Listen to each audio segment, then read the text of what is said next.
समस्याओं को हल कराने के लिए अपनी भागीदारी सुनिश्चित करें और उस पर हम लगातार आपके साथ हैं। आपने प्रदेश में जितने मुद्दे देखे होंगे, चाहे वो अंकिता भंडारी हत्याकांड हो, हम लोग लगातार सड़कों पर रहे, हमने पैदल मार्च की।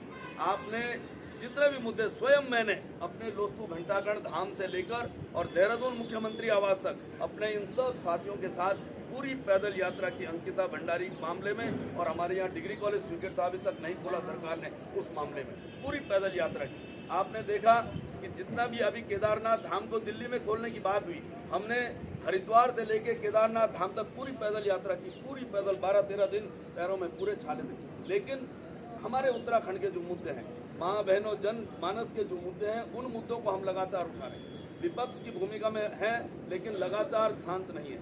आज बहुत विकट स्थिति है कि आप सबके करोड़ों करोड़ रुपया इस LUCC के माध्यम से धोखाधड़ी में स्वाहा हो गए हैं। अभी तक जब तक वो आए नहीं है तब तक ये स्थिति है, कुछ पता ही नहीं है भाई। जब पैसा वापस आएगा तब हमें लगेगा कि वास्तव में ये मिल रहा है, और उसके लिए संघर्ष की आवश्यकता है जो आप लोग कर रहे हैं। हम आपके उस संघर्ष में हमेशा, जब आप बोले, दिन रात 24 घंटे खड़े हैं। हमारे सारी पार्टी के लोग, आपने देखा कि आपने पौड़ी में बहुत बड़ा प्रदर्शन किया कमिश्नरी के बाहर, और उस कमिश्नरी के बाहर हमारे पूर्व प्रदेश अध्यक्ष आदरणीय गोदियाल जी वहाँ पर थे, हमारे और लोग भी वहाँ पर थे। मेरी माँ बहनों, मैं सिर्फ इतना आप लोगों से निवेदन करना चाहता हूँ कि सच्चाई भी आप लोगों को समझनी है, क्योंकि कई बार क्या होता है कि हम लोग गुमराह भी होते हैं। आपने देखा कि वहाँ पर इतना बड़ा आपने धरना किया, उसके बाद जो सहकारिता मंत्री हैं उन्होंने आप लोगों को, प्रदेश के लोगों को गुमराह करने के लिए मीडिया के माध्यम से आए और उन्होंने कहा कि ये कंपनी 2017 में बनी और तब सरकार किसकी थी, ये बताओ।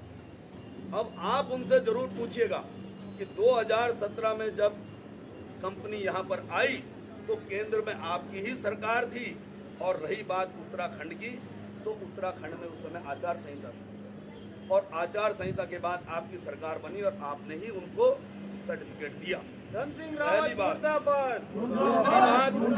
दूसरी बात, उन्होंने स्वयं स्वीकार किया कि मेरे को 2022 में इस चीज का पता चल गया था, 2022 में मुझे पता चल गया था कि ये फ्रॉड हो रहा है, और मैंने अमित शाह जी के लिए चिट्ठी लिखी। ये उन्होंने स्वयं कबूला, आपके सामने वीडियो के माध्यम से आपने देखा।